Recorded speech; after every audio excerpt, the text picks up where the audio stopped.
Gezondheid. Bless you. Op afstand kan dat. Dan hoeven we ons geen zorgen te maken. Of is het hooikoorts? Ja, I don't know. Waarschijnlijk. Iets in die trant. Ja, Jongens, we zijn live, dus hou jullie in, gedraag jullie. Een klein beetje. oké. En dan kunnen we wat mij betreft meteen beginnen. Of wil je echt letterlijk tot 8 uur wachten, Jessie? Oké, dan beginnen we. Nou, welkom bij de tweede editie alweer van het voorprogramma. Dat is de tweewekelijkse talkshow van Pop in Limburg. Die probeert inzicht te geven in welke impact de huidige crisis heeft op de Limburgse popsector. En natuurlijk ook op de mensen die daarin actief zijn. Dat kunnen we natuurlijk niet veel mooier maken dan dat het is. Die impact is enorm, maar gelukkig worden er ondertussen ook mooie nieuwe dingen bedacht. En in het voorprogramma kijken we dan natuurlijk ook naar de toekomst daarvan. Gezien de omstandigheden wel nog steeds met alle panelleden op een andere plek. Ik zit samen met Jessie de Ledda op het kantoor van Pop in Limburg, in het kantoor van Pop in Limburg. Jessie zit erbij om ook vragen van jullie, als je kijkt, bij te houden. Dus mocht je een vraag hebben of wil je ergens op reageren, laat het even achter in de chat of via de Facebook comments. Dan zullen we daar zeker ook even naar kijken. En ook als je gewoon meekijkt en je wil iets laten weten, reageer vooral even, dat vinden we hartstikke leuk. Even voorstellen, vandaag aan de virtuele tafel. Ik begin gewoon hoe bij mij de schermpjes staan. En als eerste heb ik dan Ethan Huis, stel je even voor. Wie ben je, wat doe je? Ja, ik ben Ethan Huis, ik ben 38, ik kom uit Venray en ik ben singer-songwriter al sinds jaar en dag. Naast jou voor mij Merel Koman. Hi. Mijn naam is Merel. Artiestennaam is Blackbird en ik ben singer-songwriter. Ik woon in Amsterdam, maar ik kom oorspronkelijk uit Kessel. En daaronder Blabbermouth. Ja, thanks. Ja, ik ben Ruben, Blabbermouth uit Heerlen. Ik maak hip-hop muziek. En daar heb iemand over, Nick. Hoi, Nick Nelle, zanger van Afterparties, band uit Horst. Waar ik met 4 andere vrienden in zit. En al heel lang muziek maak. Nou, tof dat jullie er allemaal zijn. Dankjewel daarvoor. Laat ik meteen bij deze week beginnen. 1 juni is geweest, jongens. De regels zijn versoepeld. Hebben jullie al op een terrasje gezeten? Nee, Nog niet eigenlijk. Ik ben er vooral voorbij gefietst en gekeken of het al storm liep. Maar het viel wel mee, geloof ik. Ging het wel kriebelen of dacht je nou, ik wacht nog wel even? Ik heb nooit altijd heel erg per se op terrassen willen zitten persoonlijk. Maar het is wel fijn als het dadelijk mooi weer is om weer iets te kunnen gaan doen. En dat is fijn voor de horeca natuurlijk. Ja, want daar werd natuurlijk veel over gesproken, hè, over die terrassen. Maar het betekent ook voor jullie een versoepeling in de zin van je kunt weer in een alternatieve vorm gaan optreden. Hebben jullie daar al plannen voor gemaakt? Ja, zeker. Ik ben heel blij dat het er weer aan zit te komen. Ik kan er nog niet te veel over zeggen, want het mag nog niet naar buiten gebracht worden. Maar, kom op. Ik zie nog niemand kijken. Dat komt helemaal goed. Nee, ik mag het echt niet zeggen. Maar er zijn natuurlijk heel veel poppodia die nu bezig zijn om de zaal zodanig in te richten dat je de concerten kan geven voor maximaal 100 personen. En dat lijkt me natuurlijk te gek, want ik mis het spelen heel erg. Ik heb zelf persoonlijk mijn tour moeten verzetten. Die stond gepland in maart en in april. Dus eigenlijk vlak na mijn albumrelease. Alleen dat ging natuurlijk allemaal niet door. Dus totdat mijn tour begint. Dat zou eigenlijk nu zijn oktober, november. Maar ja, dat is natuurlijk ook weer heel spannend. Of dat dan weer wel gaat lukken. Hoop ik in ieder geval in de tussentijd wat te gekke concertjes te kunnen doen. Ja. Heb je voor alle optredens wel ook nieuwe data gevonden? Was dat moeilijk? Ja. Nou, ik heb dat gelukkig zelf niet hoeven doen. Maar mijn boeker die heeft dat echt fantastisch gedaan. Daar ben ik heel blij mee. Dus dat was eigenlijk... Ik kon meteen op het moment dat ik iets naar buiten moest brengen, kon ik ook meteen een nieuwe data droppen. Dus dat was te gek. Alleen ik weet wel dat het was vechten om de data. Want iedereen moest verzetten. Dus het was wel moeilijk, ja. Ja, iedereen moest verzetten en iedereen wil op de vrijdag, zaterdag, donderdag in plaats van dinsdagmiddag 4 uur, zeg maar. Juist, ja. Dus ik weet niet precies wat er allemaal is gebeurd achter de schermen, maar het was wel een soort van digitaal knokken, denk ik, ja. Hoe is het voor de rest qua optredens? Zijn er al plannen? Nou, er zijn wat plannen voor de zomer. Alleen het is heel spannend, wat je net eigenlijk al... ik hoorde het je net zeggen. Je leeft bijna per week in een andere samenleving. Dus je weet gewoon niet heel goed waar je aan toe bent. En het blijft gewoon heel erg spannend. Dus ik denk dat iedereen in de entertainment-industrie die cijfers heel goed in de gaten houdt en ja, hoopt op versoepeling. Maar er zijn ontzettend veel leuke initiatieven om inderdaad volgens de RIVM-regels wel om concerten te organiseren. Ja, dus... Maar er is nog niets bevestigd. Er zitten heel veel leuke ideeën in mijn mailbox. Je weet Ik echt hoop wel dat die iets. allemaal doorgaan. Nou, we hebben nog een uur. Kom nog wel uit. Dat is helemaal geen probleem. Nieke, ik ben wel even benieuwd hoe het zit bij de afterparties. Want jullie hadden net jullie oude drummer terug. En dan sta je toch eigenlijk wel klaar om weer los te gaan. Ja, die moet toch nog een beetje in shape komen. Dus dat kwam eigenlijk wel goed uit allemaal voor ons. Nee, ja, onze vorige drummer is gestopt. En toen hebben we onze oude drummer teruggevraagd. En die kon. Dus dat was super fijn. Ja, en wij zijn op dit moment bezig met het schrijven van onze derde plaat. En Was het ook al gepland om dat in deze periode te doen? ja, we zijn gewoon bezig met ons derde album. Dus wij waren niet van plan om dit jaar superveel te gaan spelen. Maar het is wel jammer dat je niet gewoon wat shows kunt doen. Gewoon, ook gewoon voor het geld, weet je wel. Ik denk dat er weinig muzikanten zijn van wie hun label alles betaalt. Dus wij moeten ook gewoon altijd gewoon zelf wat geld in kunnen brengen. Plus we hebben gewoon een bus die geld kost, weet je wel. Dus gewoon wat geld is fijn. Ja, dat valt nu helemaal weg. Dus je moet toch als band een beetje gaan kijken hoe je dat allemaal voor elkaar krijgt. Wat meer net al zei is... Natuurlijk, het is keileuk dat er overal weer dingen gaan gebeuren. En dat is voor artiesten heel fijn dat er weer iets aankomt. En ook gewoon zalen dat ze weer iets kunnen gaan doen.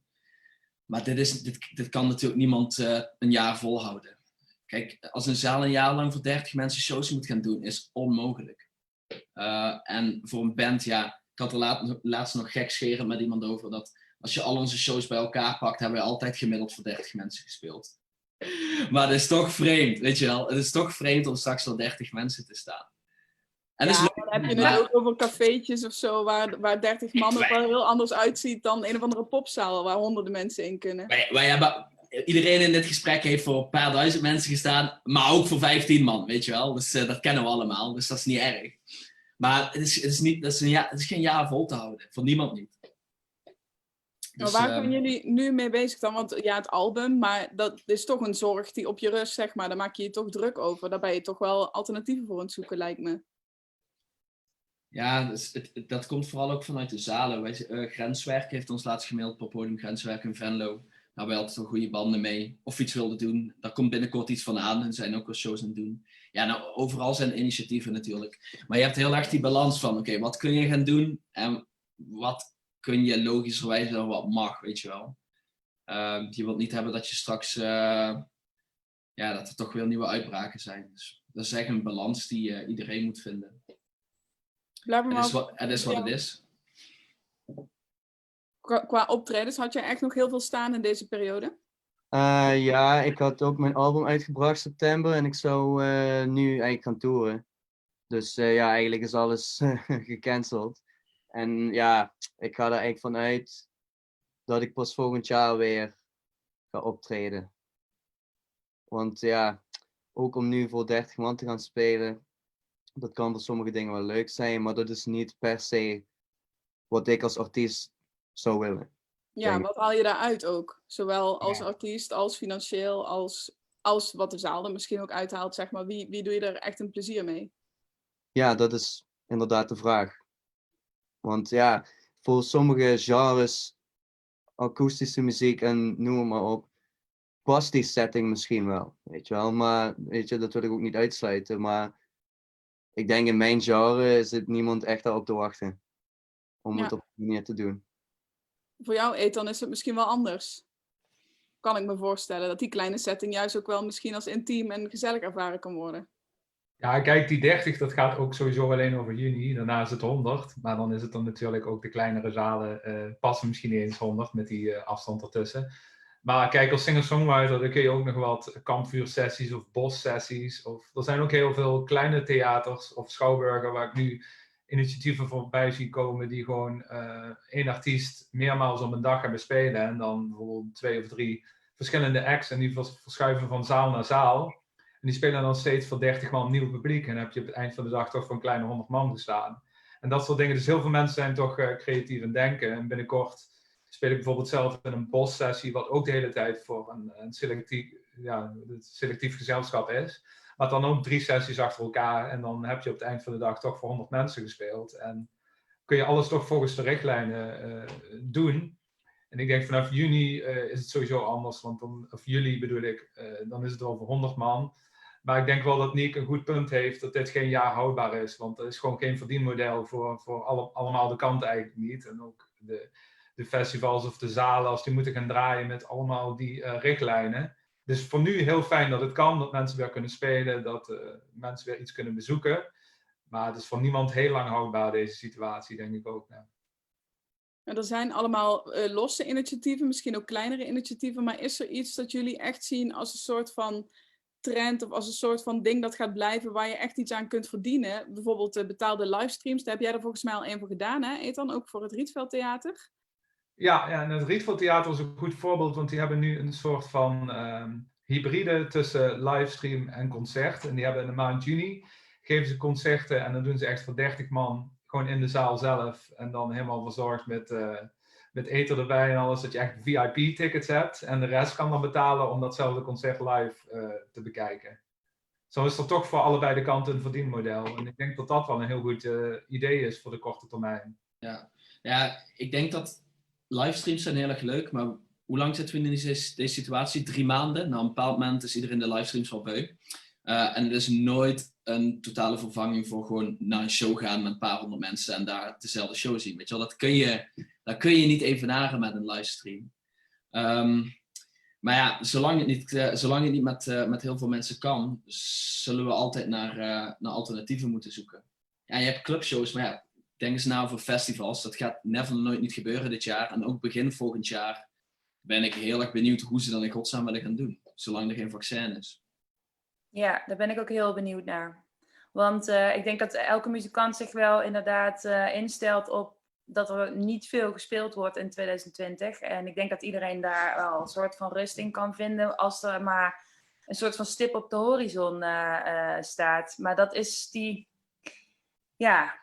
verdwijnt soms op het moment dat je denkt, ja, hoe gaan we dan weer met 50.000 man op een festivalterrein rondlopen al in mei? Want je weet helemaal niet of er een tweede golf komt.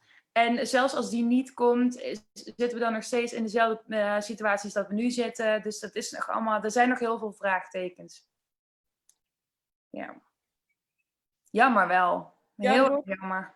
Het kan natuurlijk nog alle kanten op gaan. Hè? Dat is waar we het net al over hadden. Iedere 2 weken is de wereld weer anders. Maar er wordt op sommige plekken ook gezegd, nou, 2021, dat wordt gewoon het jaar van de muziekindustrie. Want zowel er mag dan hopelijk weer opgetreden worden, als alle muzikanten hebben nu maanden in lockdown gezeten. Normaal worden ze afgeleid door social media, drukte, vrienden, dit en dat. Nu was albumtime.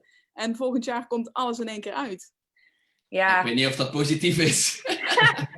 Nee, dat is helemaal niet per se positief inderdaad. Als iedereen tegelijk gaat, dan komen er nog minder mensen bovendrijven. En zeker de mensen die bijvoorbeeld debuteren.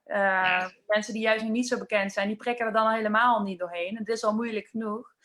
Dus, en ik moet ook wel zeggen, ik ben helemaal niet per se geïnspireerd door deze periode. Dat is misschien ook een beetje gek, maar ik zit nog zo vol met allerlei. Ik denk, wat gebeurt er allemaal? Dat ik kijk ook met verwondering naar mensen die juist inderdaad heel veel inspiratie putten uit deze periode. Want zelf ben ik nog dat allemaal eigenlijk nog aan het verwerken. Dat ligt nog heel erg aan het oppervlak. Dus ik kan er nog niet echt heel erg over gaan schrijven. Dus ja, wat dat betreft ben ik niet iemand die album 2 heeft geschreven in de coronaperiode of zo. Nou, ik vind het wel goed dat je het zegt, want er is vooral misschien op social media en online, waar we nu met z'n allen naar zitten te kijken, een soort van idee dat je hier allemaal de vruchten van moet plukken en dat je het beste eruit moet halen. Maar dat lukt natuurlijk niet iedereen. Nou ja, tuurlijk, je moet het beste eruit halen. Maar wat dat precies is, dat is denk ik voor elke muzikant, voor elke artiest anders. Ik heb ook in veel interviews en podcasts zo met muzikanten gehoord dat sommigen worden heel creatief, anderen hebben zoiets van, fuck it, ik ga deze 2 maanden gewoon gamen of zo, weet je wel. Het hoeft niet. Ik vind het heel cool. Charlie XCX heeft een album in quarantaine gemaakt. En dat is een fantastisch album. Maar er zijn genoeg muzikanten die ook niet zoiets hebben van ja, wat moet ik hier in godsnaam mee? Ik denk dat dat ook super normaal is. Ja man, ik benader het eigenlijk gewoon een beetje hetzelfde. Want voor de crisis, weet je maakt veel muziek, maar je zit, tenminste dat geldt dan voor mij, ik zit niet iedere dag muziek te maken. Weet je, ik maak muziek wanneer ik geïnspireerd ben, wanneer ik er zin in heb. En met die lockdown, ja, je krijgt toch minder prikkels gewoon, weet je. Je bent op minder plekken, je komt minder mensen tegen. Dus ja, je leeft een geïsoleerde leven. Dus daar hoef je ook niet per se creatief van te worden. Dus hoe verschrikkelijk zou het zijn als we begin 2021 ineens 8000 quarantaine-albums krijgen? Ja. Oh. Ja, probeer er dan maar tussen te komen. Verschrikkelijk. Dat U2 een quarantaine-album heeft gemaakt waar ze 8 maanden op hebben gezeten. Oh man. Nee, maar waar we het net over hadden, het is wel heel interessant om te bedenken nu natuurlijk. Kijk, normaal gaat alles door elkaar heen. Weet je wel? Er komen nieuwe bands, die brengen een album uit, die gaan toeren, die kunnen groot worden, oude acts gaan weer weg. Maar nu staat alles stil. Dus alle festivalslots die nu geboekt zijn, veel festivals zijn door aan boeken naar volgend jaar. Heel veel bands stellen hun album uit. Dus dat wordt zo raar volgend jaar, hoe die dynamiek gaat werken qua slots op festivals, qua release data van albums. Ik ben persoonlijk heel erg benieuwd hoe dat gaat werken, maar het wordt heel raar. Maar denk je dat je nu zeg maar zichtbaar moet zijn en actief moet blijven om er op dat moment nog tussen te komen? Of kun je nu ook zeggen, sorry, maar dit trek ik even gewoon niet. En ik probeer het wel weer op het moment dat het weer gaat lopen. Nou, wij zijn er met de band ook over na aan denken van, weet je wel, breng je dit jaar nieuwe muziek uit of wacht je tot volgend jaar? En ik denk dat het album is dat echt niemand een idee heeft. Het is, aan de ene kant zou je denken, mensen luisteren nu veel meer nieuwe muziek, maar dat blijkt helemaal niet waar. Want als je naar Spotify-onderzoeken kijkt, dan zeggen ze dat mensen alleen maar oude shit aan het luisteren zijn. Omdat ze zoiets hebben van, oh ja, dat was vroeger, toen was alles nog goed. Dat is gewoon blijkbaar is er minder aandacht voor nieuwe muziek, wat ik niet had gedacht. Dus ja. Ja, dat hadden ze niet verwacht. Dus ze dachten, nou, dan zit iedereen thuis. Zit iedereen te chillen. En dan hebben ze meer tijd om muziek te luisteren. Ja. Maar, ja, En iedereen gaat Fleetwood Mac luisteren. ja, en ik denk vooral ook in het begin, de eerste maand, dat mensen ook in contact wilden blijven met... ja, ik denk dat mensen veel radio luisterden ook. Om het nieuws te horen, om een andere stem te horen dan die van hun partner of überhaupt een andere stem te horen. Dus ik denk dat de radio ook heel erg populair was. Dat is blijkbaar nu weer een klein beetje aan het afzwakken, maar ja, inderdaad, klopt inderdaad dat nieuwe muziek niet per se booming is nu in deze periode. Ja, en mensen missen ook heel erg die treinreis naar het werk, dat ze muziek opzetten, of sportschool, of whatever. Er zijn gewoon heel veel momenten weg waarop mensen eerst muziek opzetten. Nu zit iedereen thuis met allemaal andere mensen die het dan vervelend vinden dat jij een band aan het draaien bent. Maar hoe is het dan voor jullie zelf? Hebben jullie wel zelf ook nog mensen ontdekt? Of merk je dat je zelf inderdaad ook wel even teruggrijpt naar die lijst die je eigenlijk al jaren hebt staan? Gewoon even lekker op de achtergrond. Of ben je wel echt aan het zoeken van wat zijn anderen doen? En kan ik hier misschien iets van leren? Of word ik hierdoor geïnspireerd? Of... Ik luister op dit moment echt superveel nieuwe muziek. Ik had er persoonlijk wel zin in, maar ja, dat is blijkbaar is niet de tendens. Ik check sowieso altijd New Music Friday. Dat vind ik mega interessant. Ik vind het sowieso interessant om te kijken wat er allemaal is. Elke stijl ontwikkelt zo snel. Dat vind ik persoonlijk heel erg leuk. Maar daarnaast ben ik ook gewoon echt albums weer aan het luisteren. Dat je echt tijd hebt om thuis een album op te zetten. Dat is ook wel... dat vind ik heel fijn. En voor jullie, Ethan, Webber? Ik ben eigenlijk altijd op zoek naar nieuwe beats. Dus ja, dat is wel nieuwe muziek, maar dan niet per se muziek wat gereleased wordt of zo. Wat dat betreft, ja, ik scroll YouTube, weet je wel. En als er nieuwe dingen zijn, dan check ik dat. Meestal op YouTube. Maar dat is nu niet meer dan normaal. Dat doe je eigenlijk altijd al. Ja, eigenlijk wel. There's nothing really, ja. Ik let wel een beetje op wat mensen om me heen doen, vooral nu. Of ze wat uitbrengen, of juist niet. Of dat je hoort dat ze creative zijn of dat ze het gewoon uitzetten. Ik denk, ik hoor eigenlijk van alles wat wel. Dus ja, dat is about it. En Ethan, voor jou? Mij is er eigenlijk niks veranderd. Ik luister oude dingen, maar ik ontdek ook nieuwe dingen. Gewoon eigenlijk niet anders dan voor maart. Nou, denk even na over een paar namen of dingen ondertussen die we straks aan mensen mee kunnen geven. Want dan kunnen we misschien nog een paar nieuwe dingen hier zo weer loszetten voor mensen dat ze zelf ook wat nieuwe dingen gaan luisteren.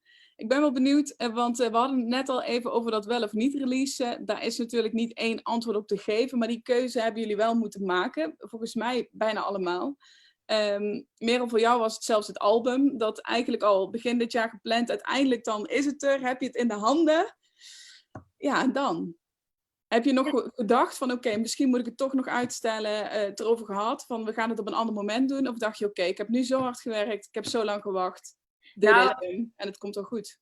Ik moet eerlijk zeggen, mijn album is 13 maart uitgekomen en 16 maart was de lockdown. Toen dacht ik wel echt, dit is gewoon echt niet te geloven dit. Ik bedoel, ik moet eerlijk zeggen, als het album 2 weken later zou uitkomen, dan hadden we denk ik wel een gesprek gehad met het team. Maar aan de andere kant dacht ik ook echt serieus, dit gaat er nu uit. Want ik ben er 3 jaar mee bezig geweest en er zijn al veel liedjes die waren er al. Dus ik had ook zoiets van, nou, dit gaat nu gewoon gebeuren. Ik vond het ook niet heel erg. En ik dacht in het begin ook, nou weet je, iedereen heeft nu lekker veel tijd om het te checken. Vind ik ook cool. Nou, dat blijkt achteraf dat het wel weer meevalt. Maar die hoop, die had ik wel. En gelukkig gingen de publicaties ook gewoon door. Dus ik had gewoon toffe recensies. Social media is natuurlijk een mega belangrijke tool. Dat je echt bij je fans terechtkomt. En dat je ook feedback krijgt van wat ze ervan vinden. En, dus dat ging allemaal eigenlijk heel erg door. Dus de eerste 3 weken dacht ik, nou, het maakt allemaal helemaal niks uit. Het is helemaal prima. Maar ja, als je dan toch niet je verhalen kan vertellen, hoe liedjes zijn ontstaan, weet je wel, dat je dat niet tijdens de tour kan doen met een intro, of dat je niet interviews hebt of promos op de radio hebt, en dat je erover kan vertellen en dat je het live kan spelen met je band. Ja, dat heb ik heel erg gemist. Dat vind ik nog steeds moeilijk. Dat vind ik echt, dat is een beetje een anticlimax. Ja. Kan ik me voorstellen, ja. Ja. Ja, het is echt, je gelooft het gewoon niet. Aan de andere kant, het is echt overmacht met de hoofdletter O, ongekend gewoon. Dus wat dat betreft heb ik ook niet het idee dat ik persoonlijk de verkeerde keuze heb gemaakt. Het is gewoon, het album moest er gewoon komen. En ondertussen blijf ik gewoon doorgaan met singles droppen. En ja, uiteindelijk ben ik toch heel blij. Maar ik ben ook nog blijer als we weer gaan spelen. Ja, dat je het ook kunt voelen. Ja, echt. Het is gewoon, je mist die interactie. Tuurlijk, weet je wel, de verhalen zitten al in mijn liedjes. Dus ik hoop heel erg dat iedereen daar al echt, weet je wel, iets aan heeft, iets bij voelt. Het helemaal te gek vindt. En helemaal zit kicken op hoe het klinkt. En tuurlijk, dat krijg ik ook wel te horen. Maar ik ben wel echt een live muzikant. Dus dat aspect voor mij is gewoon heel erg belangrijk. En dat valt natuurlijk, dat is helemaal weggevallen. Hebben jullie dat live, en we hebben het daar een beetje over gehad, dus ik denk ook wel dat het zo is, maar hebben jullie dat live ook allemaal? Of is voor een van jullie misschien ook wel een soort van stress weggevallen of zo? Van een soort van, oké, het hoeft nu even niet op een podium voor mensen. En ik kan heel even weer terug naar wat ik eigenlijk wil doen en wie ik ben. En dan komt het later wel weer. Ik heb het eigenlijk allebei. Maar dan bedoel ik eigenlijk, het optreden en zo is gewoon altijd super dope. En wat dat betreft ben ik ook wel echt een live muzikant. Maar ja, het andere gedeelte van optreden. Dus ja, getting the shows. Alle shit eromheen regelen, vervoer en noem het maar op. Ja, dat zijn wel dingen waarvan ik zoiets heb van, het is even chill dat ik dat allemaal even niet hoef te doen, zeg maar. Vooral vooral ook het aspect van trying to get shows. Weet je wilt toch ieder jaar ergens op een festival staan, weet ik wat. En ja, nu is die shit gewoon even niet van toepassing. Weet je, we gaan even niet optreden.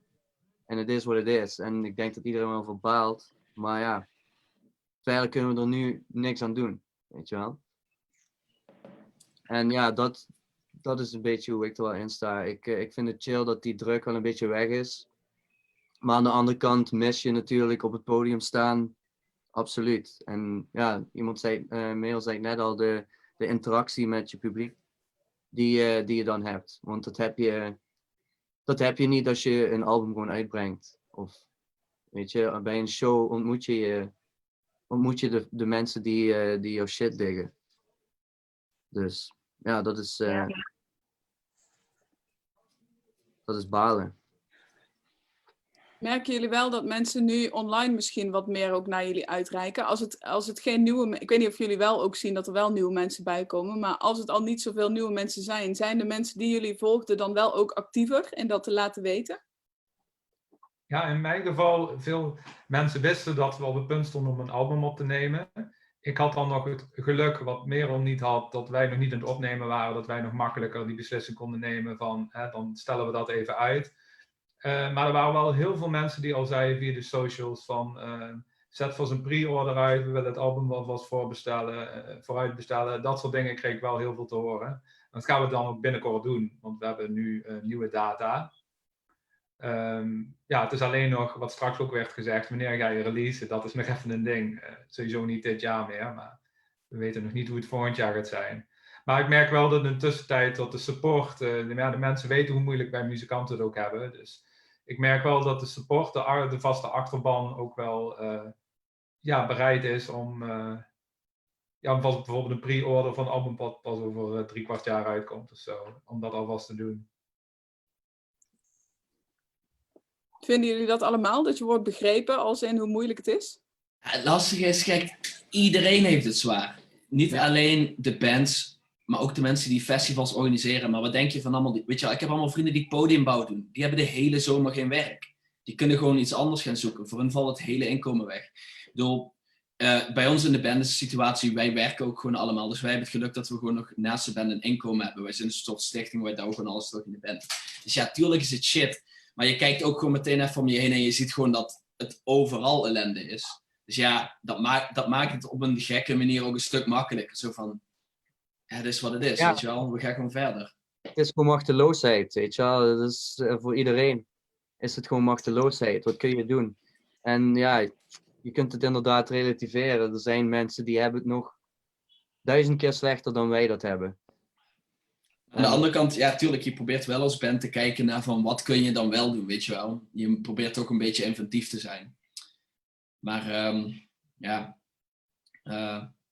het is gewoon voor iedereen, het is voor iedereen heel erg onzeker. En het is al helemaal erg, het is bijvoorbeeld voor Merel, weet je, als je net op dat punt stond om iets uit te brengen, dat is nog veel lastiger als dat wij zaten toch een beetje in de, zeg maar, tussen de albumcycles van een band in. Voor ons is het gewoon wat verder afwachten. Ja. Wat dacht je van allemaal die bands die op doorbreken stonden en die internationaal konden spelen? Een vriendenband van ons, de Homesick uit Dokkum, die hadden een Sub Pop deal, weet je wel, het label van Nirvana en zo. Die zouden naar Amerika op tour gaan. Dat is allemaal weg. Ik weet niet of dat volgend jaar nog hetzelfde is, weet je wel. Maar die heb ik ook niet horen janken. Ja, wat heb je er ook aan, hè? Dat betekent niet dat het er niet uit moet, maar ja, er zit natuurlijk ook een soort overlevingsmodus in. Die heb je natuurlijk altijd al moeten hebben, neem ik aan als muzikant. Alleen die wordt nu nog iets harder aangetrokken. Of die moet je wat groter inzetten. Ik ben wel benieuwd hoe het met jullie, want Ethan, jij kreeg vorig jaar dan de makersregeling. Dat liep uiteindelijk iets anders. Daar ben ik zo wel even benieuwd naar hoe je hem nu gaat gebruiken, want voor het album lukte het niet. Afterparties, jullie hebben hem voor dit jaar gekregen. Hoe belangrijk zijn dit soort subsidies? Ja, dat is wel belangrijk. Ja, vooral vandaag de dag. Er is overal minder geld. Dus kijk, als je als act op Pinkpop of Lowlands hebt gestaan of whatever, dan denken mensen meteen dat je keigroot bent. Dat valt best wel tegen. Het valt echt best wel tegen, ook hoeveel een act eraan verdient. Heel veel mensen vragen ons, hoeveel verdienen jullie eraan? Dan zeggen wij, ja, we verdienen wel, maar het gaat allemaal terug de stichting in, weet je wel. Dus zo'n makersregeling wordt zeer erg gewaardeerd. Ik denk door alle makers die en aangevraagd en hem gekregen hebben. En wij kunnen er gewoon heel veel mooie dingen mee gaan maken. Komt een van jullie echt rond alleen maar hiervan? Ja. Ja, me too. En heb je dan daarvoor ook een soort van buffer ingebouwd of zo? Kon je daar nu op terugvallen? Of ben je wel aan het zoeken naar noodmaatregelen vanuit de overheid die je daarbij kunnen helpen? Nou ja, ik kwam totaal in aanmerking voor die regeling, inderdaad. Omdat al mijn optredens wegvallen. Dus daar ben ik ontzettend blij mee. Maar waar ik ontzettend geluk mee heb, of ja, geluk. Ik maak mijn liedjes zelf en ik breng ze zelf uit. Dus ik ben maker, maar ik ben ook producent. Ik ben master-eigenaar. Dus er komt veel bij me terug. En ik merk dat ik daarvan kan overleven. Dus dat is te gek. Dat is fantastisch. En voor jou, Blabber? Ja, ik heb sowieso een buffer opgebouwd en ja, met royalties en zo ik heb hetzelfde als Merel. Ik heb gewoon een paar albums gewoon zelf uitgebracht en een paar met labels waar ja, de taart gedeeld wordt, maar ik hou er genoeg aan over en ik heb gespaard, dus ik hou het wel even vol, zeg maar. En ja, ik denk gewoon bezig blijven, no matter what. Dus. Ja. Ik zag ook uiteindelijk weer nieuwe dingen uitbrengen. Ik bedoel, dat is ontzettend belangrijk. Het is gewoon belangrijk dat die trein een beetje doorstoomt. Ja, en ik denk vooral nu, want muziek wordt veel sneller geconsumeerd, zeg maar. Dus ja, ik hou er ook van om albums te maken, zelf. Maar ik ga wel een beetje afstappen van dat idee. Omdat ik gewoon meer zou kunnen uitbrengen. Niet dat het dan per se minder goed is, maar het proces gaat gewoon sneller. Ik hoef niet een jaar op een album te zitten. Je bedoelt echt singles droppen? Ja, singles of kortere projecten, weet je, 3 tracks of 4 tracks. Drop dat, of drop gewoon een video, weet je, een single. Dat zie je de laatste tijd heel vaak, hè? Veel meer EP's, veel meer kleine projecten.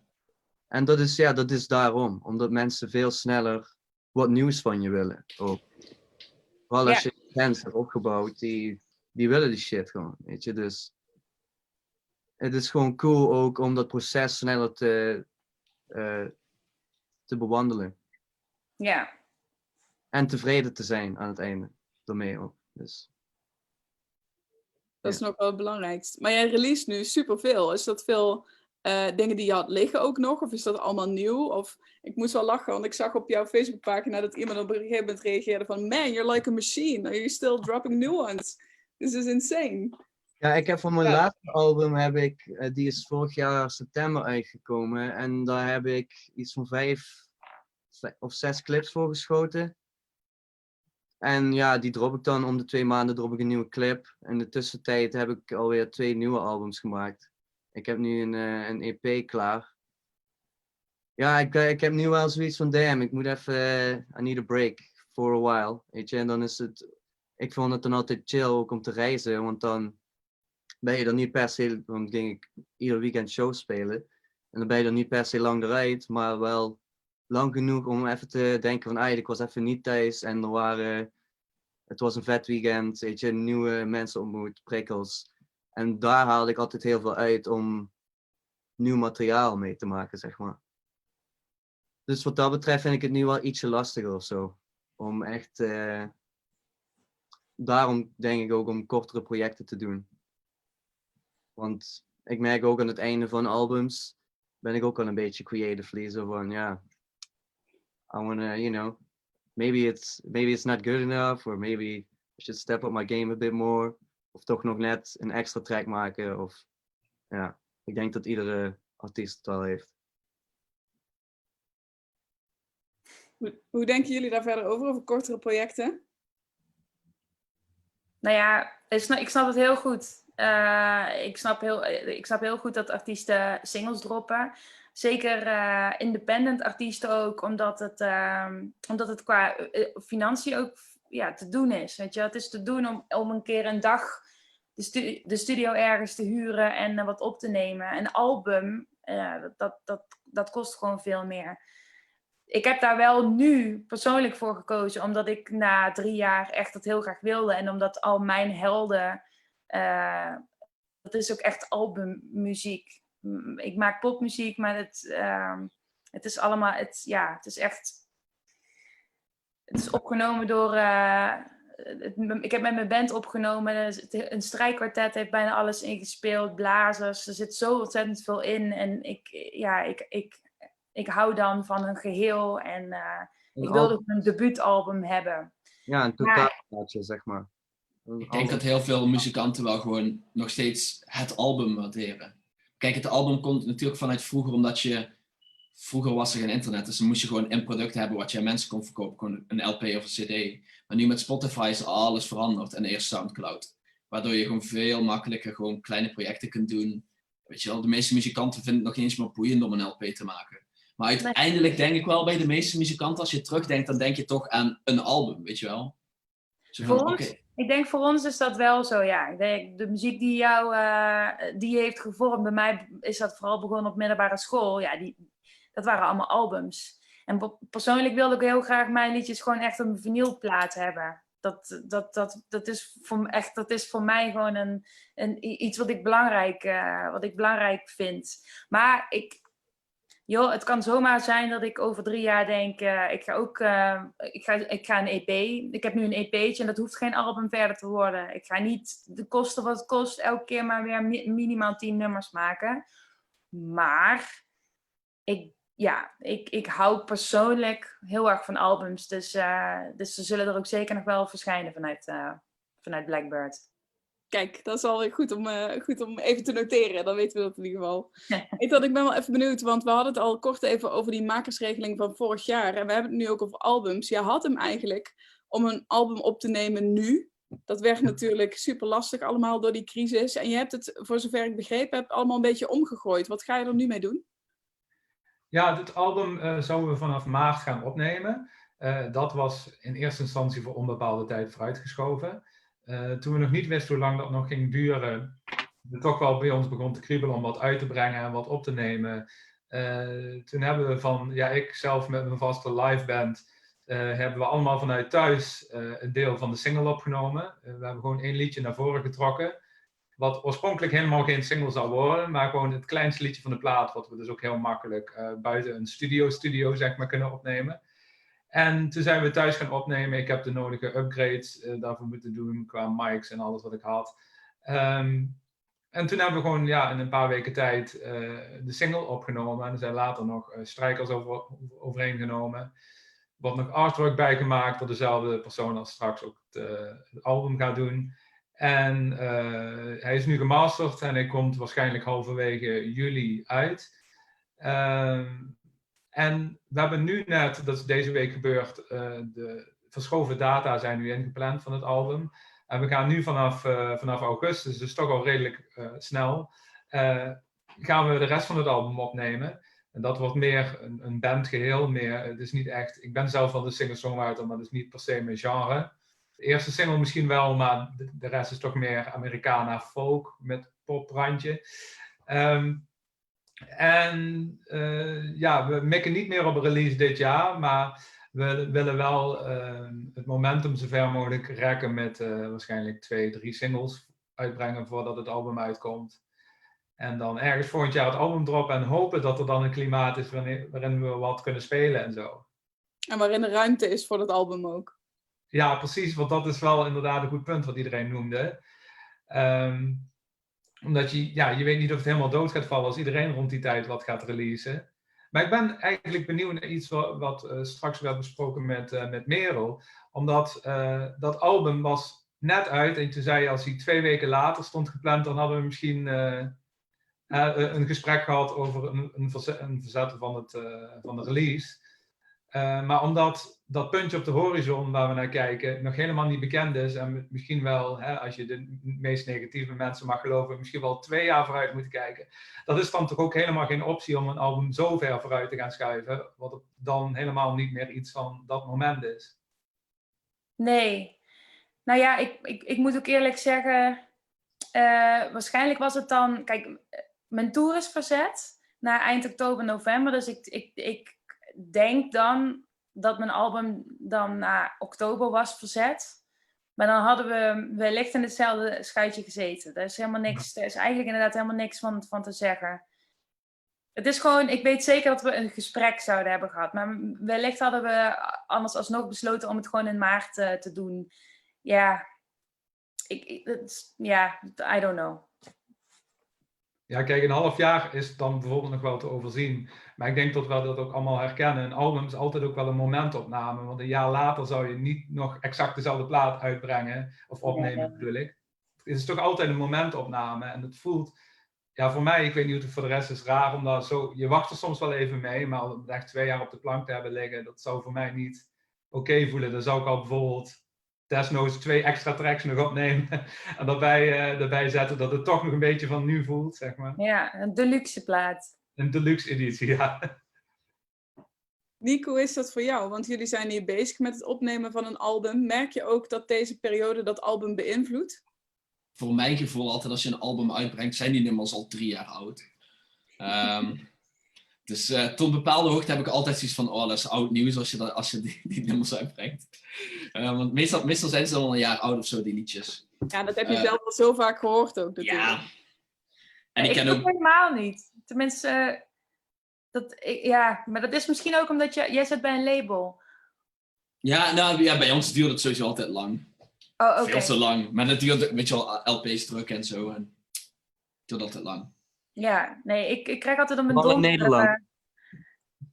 Ik krijg altijd op mijn donder van mijn team dat ik dan zeg, nou, hier is de master. Hij moet er over 2,5 week uit. Dat snap ik, ja. Er is een vloek om me heen van, serieus?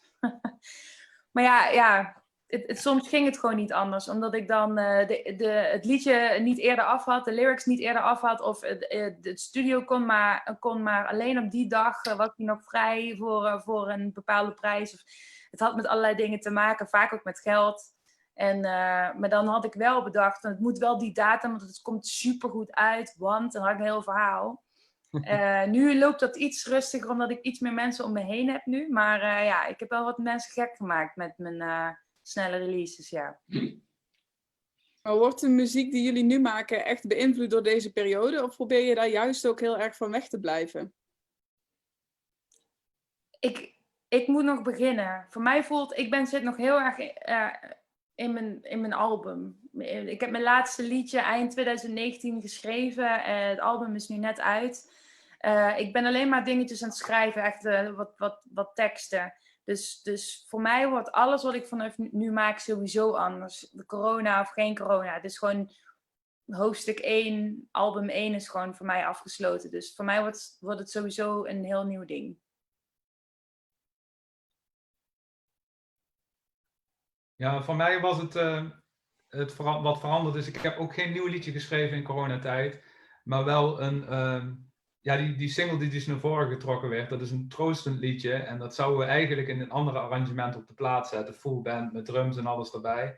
En daar hebben we nu echt een beetje bijna zalvende versie van gemaakt. Met ook mooie strijkers die speciaal voor deze versie. Ja, deze versie was er nooit gekomen zonder de situatie. Maar het textueel, ja, niet, want dat liedje was er al. Ik heb eigenlijk datzelfde. Ik zit ook een beetje in nog de what the fuck fase, zeg maar. Wat gebeurt hier allemaal?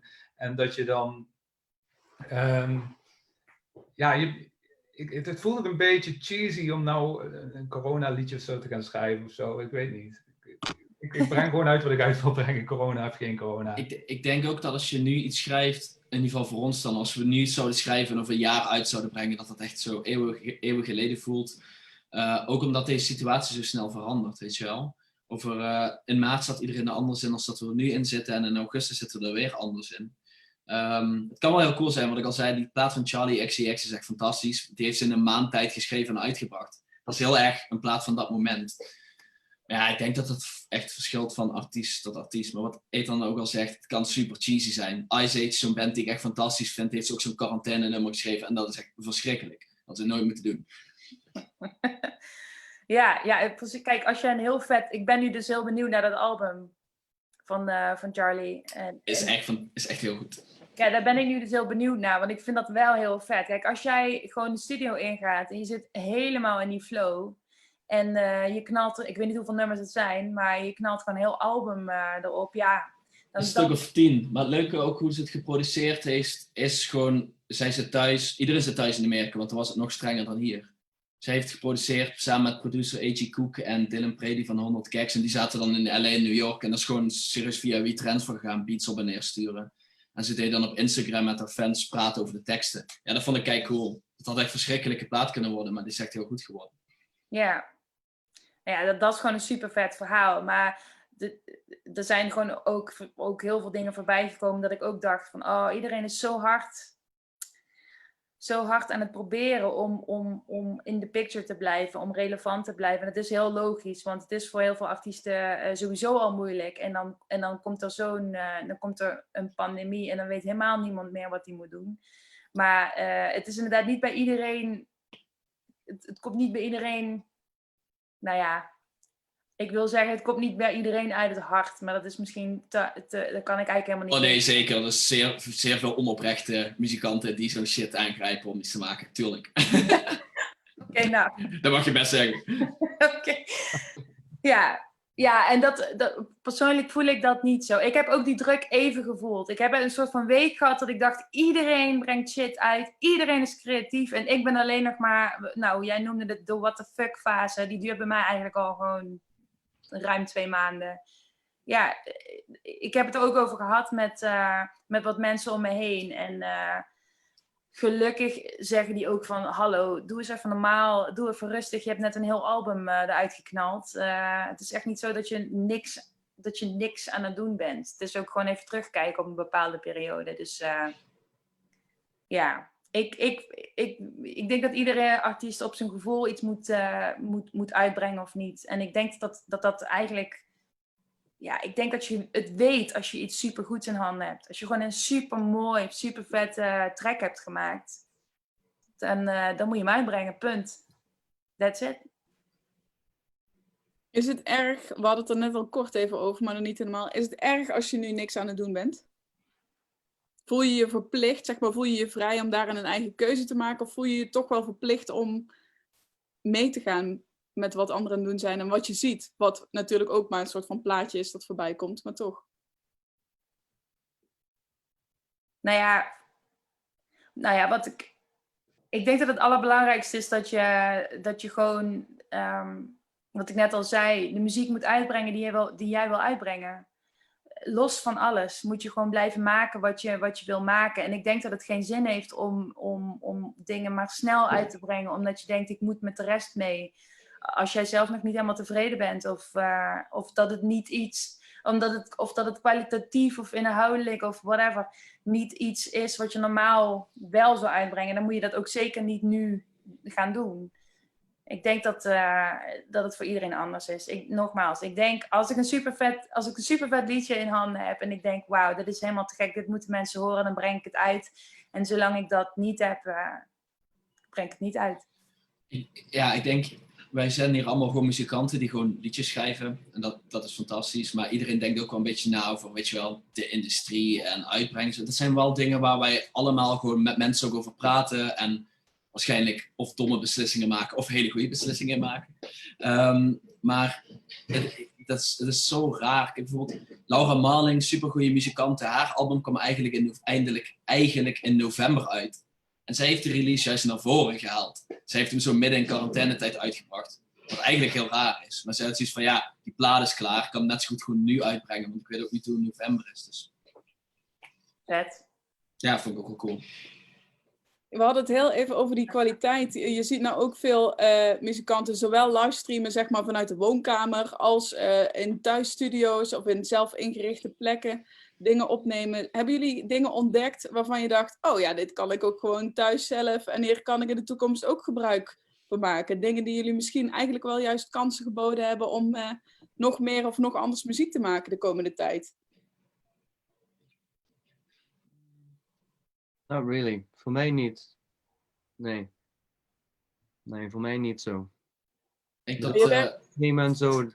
Ja, dat deed iedereen denk ik al. Nu is het nog meer geworden. Maar ja. Ik ben heel benieuwd wat weet je wel, de echte supergrote partijen van deze wereld met het hele streamen gaan doen. Of ze dan een Adele-concert ook voor betaling ook gaan streamen of zo. Maar ik Ga denk ik dat dat... doen? Ja, vast wel. Weet je wel. Daar zien ze vast wel weer geld in. Ik mis gewoon live spelen heel erg. Kijk, ik ben dan het lid van de band wat niet zoveel schrijft. Mijn broertje schrijft de meeste liedjes. Ik schrijf de teksten. Maar ik mis live optreden gewoon heel erg. Mijn broertje heeft precies andersom. Die vindt het fantastisch dat we niet live hoeven te spelen. Sowieso zijn ambitie om zichzelf te vervangen in de band.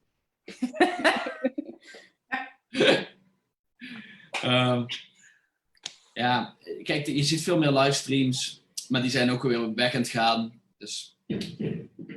Maar zijn er andere kansen dan livestreams? Is er iets dat dit jullie juist gebracht heeft, wat goed is geweest de afgelopen paar maanden? Ik denk dat dat nog moet blijken. Ik denk dat ik daar niet zoveel nuttigs over kan zeggen. Ik persoonlijk ben helemaal niet van de livestreams. Maar dat komt omdat ik heel graag met mijn gitaristen speel. Ik ben niet de muzikant die heel graag in zijn eentje speelt. Dat is niet mijn ding. Dus dan is het knap lastig. Zeker toen we nog in lockdown zaten. Echt een strengere quarantaine. Want ik heb ook mijn band gewoon niet gezien. We hebben ons heel netjes aan de regels gehouden. En we hebben elkaar gewoon niet gezien. Ook niet op 1,5 meter. Dus het had eventueel gekund. Maar in mijn eentje wilde ik dat niet doen. Ik heb dat ook op geen enkel moment gedaan. En... het is inderdaad zo dat je nu al een beetje moe wordt wel van heel veel live streams. Omdat het gewoon zoveel gebeurt. Dat is het eigenlijk. Ik schrok me in het begin helemaal kapot dat ik Instagram opende en dat echt alles daarin bovenin gewoon live was. Ik dacht, oké, ik sluit gewoon de app weer, want ik heb geen idee waar ik op moet klikken eigenlijk.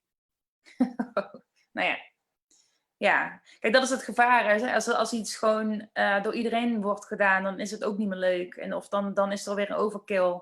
Dus dan moet er weer iets nieuws verzonnen worden. En ik hoop eigenlijk, ja, ik hoop eigenlijk dat we zo snel mogelijk teruggaan naar een live situatie. Maar misschien ben ik dan niet inventief genoeg. Ja, met die livestreams had ook te maken. Kijk, op het begin vond iedereen nog leuk als een Atlies houtje touwtje vanuit zijn huiskamer stond te streamen. Op een bepaald moment zijn mensen dat ook beu, weet je wel. Dan kijken ze een minuutje en dan schakelen ze wel weer uit. Omdat het gewoon net niet goed genoeg is. Of wel leuk voor even. Met een live show is het ook gewoon... Heel veel mensen vergeten... Veel mensen gaan ook niet per se alleen voor die band naar een live show. Hè? Ook omdat een vriendin erin gaat om een pilsje te drinken. Wat gezellig is. En dat heb je ook niet met een livestream. Dat is helemaal anders. Dus, Ja.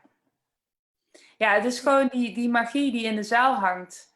Dat is gewoon niet te beschrijven. En dat is eigenlijk iets wat je niet kan creëren als je niet met elkaar in dezelfde ruimte bent. Gelukkig maar, want dat maakt het ook zo vet. Dat maakt het ook zo bijzonder. En daarom gaan mensen inderdaad ook naar concerten toe. En ik denk dat je dat gewoon niet kan bereiken, zolang je niet in dezelfde ruimte met elkaar bent. Ja, met livestreamen denk ik ook wel dat het een beetje ligt aan wat je laat zien. Weet je wel, ik bedoel, ik denk dat heel veel mensen gewoon aan het spelen waren en dat is cool. There's nothing wrong with that. Maar ik denk dat het voor veel mensen ook interessant is om het proces te zien van hoe een track gemaakt wordt. Weet je hebt heel veel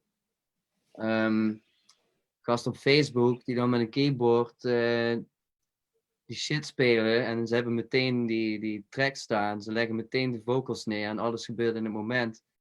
Die mensen hebben altijd fucking veel kijkers. Omdat het gewoon super interesting is wat ze in dat moment doen terwijl het live gebeurt. En dat vinden mensen dope. Weet je, dus livestreamen kan juist heel vet worden met dat soort dingen ook. Als je een beetje anders erover nadenkt misschien. ja, Twitch zie je nu ook veel van die beat battles en zo. Weet je wel, dat coole producers beats gaan luisteren en zo. Daar is veel meer interactie en als gewoon muzikant speelt liedje, einde. Ja. Muzikant speelt liedje, einde. Ja, er En wordt computerspellen ook. gecreëerd in het moment. Dat is gewoon mega interessant. Maar dat is gewoon mega leuk om te zien ook. Maar durven jullie dat zelf ook te laten zien? Denk je daarover of dat soort alternatieven van oké, als ik iets ga laten zien, dan wil ik wel dat het anders is dan anders. Dus dan moet het of grappig zijn. Ik zeg de homegrown track van Afterparties. Of het moet zeg maar uniek zijn. Of het moet, het moet in ieder geval een bepaalde snaar raken. Want anders dan laat maar zitten. Ja, je moet er goed over nadenken. Als je een goed idee hebt. Ja, ik denk, weet je, soms gebeuren dingen zo snel in het moment, weet je. En je moet misschien een beetje, als je in de studio bent met mensen en je bent in de vibe, gewoon het goede moment vinden om even die fucking livestream aan te gooien. Weet je, en zo maak je ook weer vette content. Dus gewoon een beetje aanvoelen als je wat aan het maken bent of zo. Om dan te streamen, weet je wel. Ja, ik ben ook heel erg benieuwd. Kijk, we hebben het nu denk ik vooral gehad over livestreams vanuit muzikanten zelf. Ik ben heel benieuwd ook wat de grote festivals gaan doen. In plaats van hun normale programma. Weet je wel, de Best Kept Secrets en de Lowlands van deze wereld. Wat hun voor alternatief programma aan gaan bieden. Kijk, een gemiddelde muzikant kan geen gigantische productie opzetten in zijn huiskamer. Maar die partijen gaan vast iets leuks doen. Ja, ben ik ook benieuwd naar. Ja, daar zit voor een deel natuurlijk al die vorm in die Ethan zei van half-half bijvoorbeeld livestreamen. Je hebt nu dat festival Het Strand van 2020 en de Tuin van 2020, waarin inderdaad gewisseld wordt tussen optredens. Het is vooral het idee natuurlijk wie begint. En kunnen we daar allemaal naar kijken en daar iets aan uitbouwen. En hebben die festivals zelf ook wel financiële middelen om dat te doen natuurlijk. Ja, dat verschilt van festival tot festival. Ik moet zeggen, ik werk ook voor Into the Great Open Festival op Vlieland. Ja, wij begonnen het jaar natuurlijk met uitverkocht festival en toen moesten we de hele shit annuleren. Dus dat was verschrikkelijk. En we zijn ook na aan het denken van, ja, wat ga je dan doen in plaats van het festival? Maar het is voor iedereen heel erg lastig, omdat je...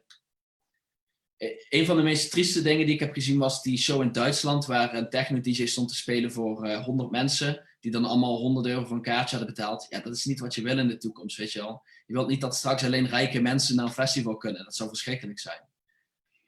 Dus ja. Daar ben ik trouwens heel benieuwd naar. Hè. Als we dan zo meteen weer live mogen spelen, dan zit het publiek dus allemaal 1,5 meter van elkaar. Ja. Dat is zo'n raar uitzicht. Ik kan me daar nog helemaal geen voorstelling van maken eigenlijk. Ja, en sterker nog, waarschijnlijk 10 meter van de bühne af, omdat zingen is nog steeds, zijn ze heel erg... Ik sprak een medewerker van Tivoli, programmeur, en die hebben sinds eergisteren de eerste shows. Met Stien hadden ze de eerste show. Dan heb je dus de grote zaal, dan is het hele vlak voor staanpubliek leeg en dan zitten de eerste mensen in een kring eromheen. Dat is 10 meter verderop en dan zitten dan 30 mensen. Dat is heel erg vreemd. Maar Ik zou dan zo doen dat de lichten me zodanig verblinden dat het niet uitmaakt. Weet je wel? Want dan kun je nog een soort van in je bubbel komen. Zoiets zou ik dan wel fixen. Want dat is toch...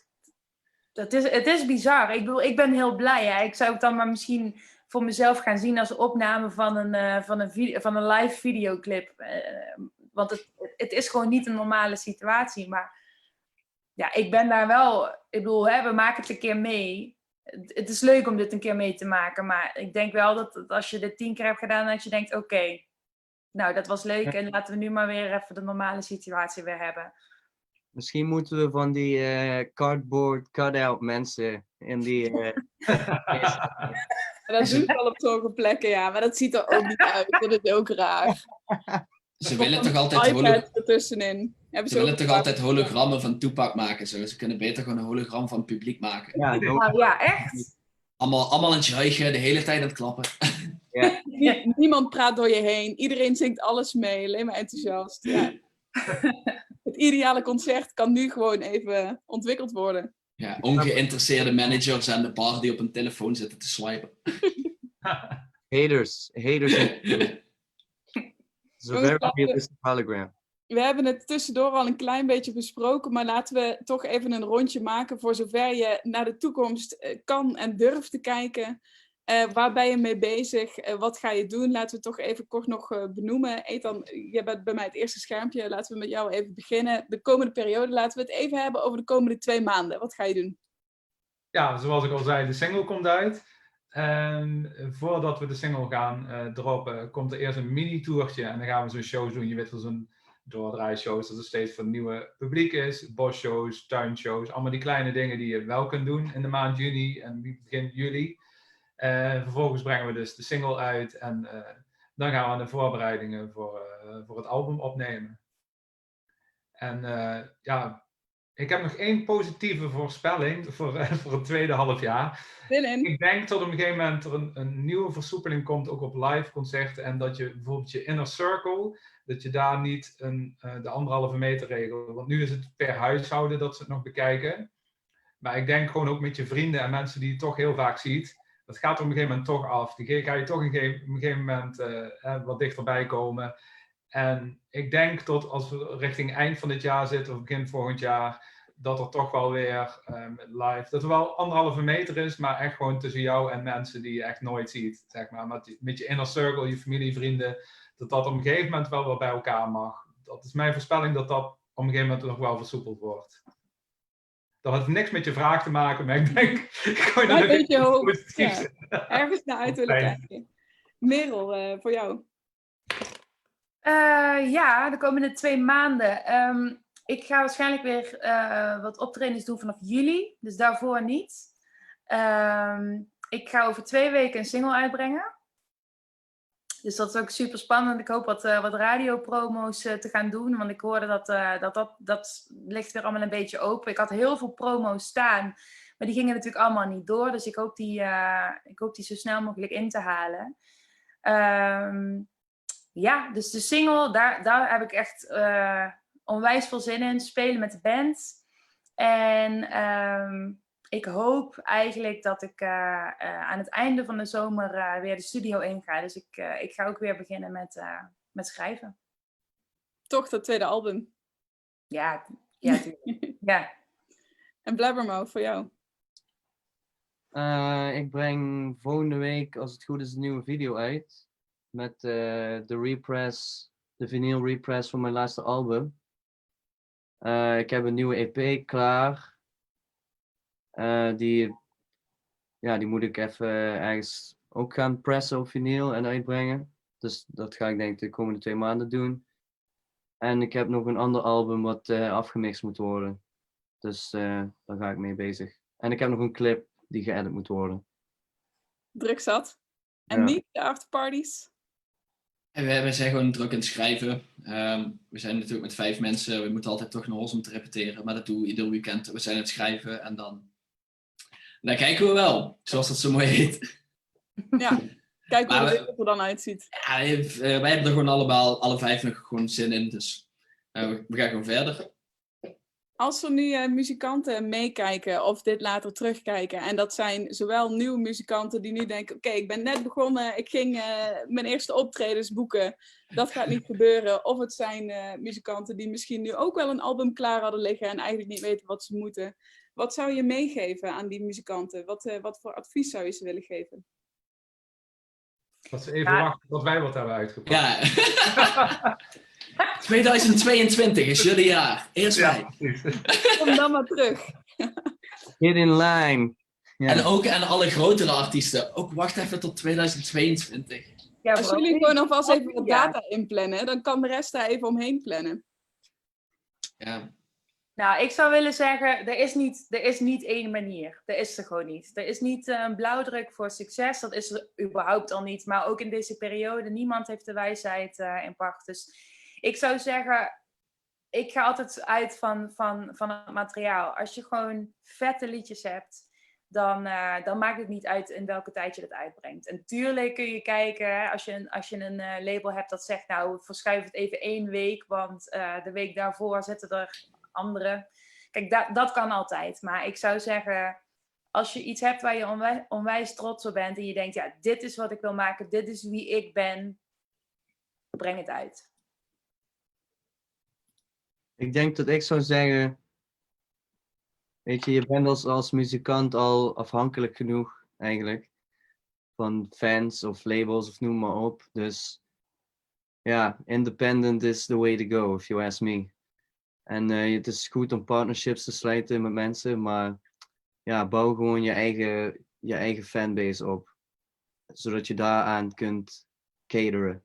With whatever music you like, you know. En ja, dat zal mijn advice zijn. Yes. Daar hoor ik ook een bepaalde laat je niet gek maken door wat anderen aan het doen zijn in.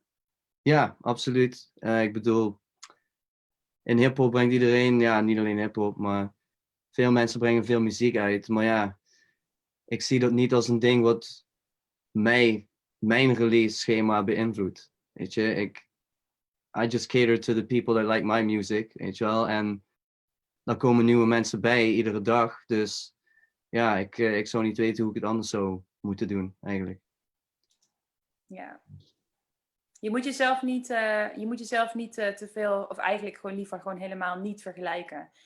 Daar moet je gewoon niet aan beginnen, want daar word je onzeker en ongelukkig van. Het heeft geen zin. Niemand maakt de muziek die jij maakt. Niemand. Dus ja, je moet eigenlijk gewoon in jezelf geloven en fijne mensen uiteindelijk om je heen verzamelen. Dat komt allemaal wel, maar breng eerst je muziek uit die je uit wil brengen. Tof jongens, dank jullie wel. Ja, en ik denk ook gewoon, weet je wel, maak gewoon shit. Ook al breng je het niet uit. Er zijn zoveel muzikanten die gewoon maak gewoon iets vets. Weet je wel, wil je een gek EDM-album maken, geïnspireerd op Sonic the Hedgehog games. Weet je wel, doe het. Ik bedoel, tegenwoordig kan alles. Dat is echt het allercoolste wat er is. Ga die shit gewoon maken. En normaal zou ik ook, weet je wel, wij zijn echt een band, gewoon die heel veel live heeft gespeeld. Ga spelen, weet je wel, probeer shows te krijgen. Of als je dat niet cool vindt, weet je wel, speel gewoon veel in je kamer. Het is nu lastiger, maar ga gewoon dingen doen. En misschien wordt het fantastisch, misschien wordt het shit, maar... Ja, en het team om je heen is gewoon heel belangrijk. Ook de mensen met wie je speelt. Je hoeft niet de allerbeste zanger van de wereld te zijn, niet de allerbeste gitarist van de wereld. Maar het is gewoon, zorg gewoon dat het plaatje klopt en het geheel klopt. En de mensen met wie je werkt, die moet je allemaal omhoog brengen in plaats van dat het... je bent zo sterk als de zwakste schakel. Dus zorg dat het team om je heen ook gewoon goed is. Ja, super. Dank jullie wel voor jullie tijd vanavond. Ik had beloofd jullie eigenlijk ook nog 1 vraag te stellen. En dat is toch die nieuwe muziek. Om mensen dan toch een beetje mee te geven. Probeer ook even wat nieuws in deze gekke tijd, nu je de tijd hebt. Het album van Charli XCX is al veelvuldig voorbij gekomen. Dus dat is tip denk ik nummer 1. Die moeten we luisteren. Wat zijn andere dingen die jullie nog ontdekt hebben? Of artiesten of... misschien wel homegrown platen of andere dingen waarvan je denkt, oh, dat is echt vet, dat moet iemand echt nog even luisteren. Ik ben de laatste paar dagen heel veel aan het luisteren naar Italian Ice van Nicole Atkins. Oh, Dat vind ik echt een te gekke plaat. Het is een hele rijke plaat. Het is geweldig geproduceerd. De muzikanten die erop spelen zijn fantastisch. Ik vind haar, ja... zij inspireert mij. Dus ja, Italian Ice. Ik heb zelf, ik heb hem nu pas 2 keer gehoord, maar dat lijkt wel een van de betere platen van de eerste helft van het jaar te zijn in zijn genre. En dat is de nieuwe van Jason Isbell. En dan vind ik gewoon de teksten en melodieën en alles gewoon een heel mooi geheel. En dat is niet iets nieuws, want hij gaat al een tijdje mee, maar toch wel een nieuw album van dit jaar. Wat ik heel mooi crafted songs vind. Reunions, toch? Ja, Reunions, ja. Ja. Vet. Blabbermouth, voor jou misschien nog tips? I got nothing. Ja, muziek luisteren natuurlijk. Ja, inderdaad. Nou jongens, super. Dank jullie wel voor vanavond. Ethanhuis, Merel Koman, Blackbird, Blabbermouth en ook Niek van de Afterparty. Super dat jullie tijd wilden maken vanavond om bij de 2e editie van het voorprogramma te zijn. Mensen kunnen dus alsnog hierop reageren en kunnen ons ook vragen stellen voor de volgende editie. Maar ik wil jullie vooral heel veel succes wensen en laat ons vooral zoveel mogelijk toch van jullie horen, want we willen jullie in ieder geval wel blijven horen. Of dat nu op dit moment nog niet live is, of uiteindelijk dadelijk heel graag ook weer wel live met een pilsje erbij en hopelijk ook een arm om elkaar heen, als het tegen die tijd weer even mag. Yes. Super. Nou, jij bedankt. Cool, fijne avond. Gezellig. Dankjewel.